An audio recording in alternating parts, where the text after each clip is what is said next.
Hello friends, इस channel में आपका स्वागत है। आइए सीखते हैं इस वर्ड का सही प्रोनाउंसिएशन।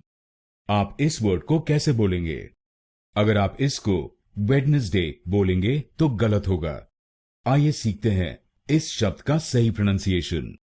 इसका सही प्रोनाउंसिएशन है वेंसडे। वेंसडे। इस शब्द में दो शब्दांश हैं।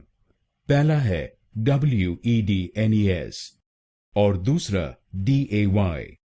पहले शब्दांश को यानी WEDNES हम बोलेंगे वेंस। वेंस। इसको वेडनेस नहीं बोलेंगे, पर बोलेंगे वेंस। वेंस।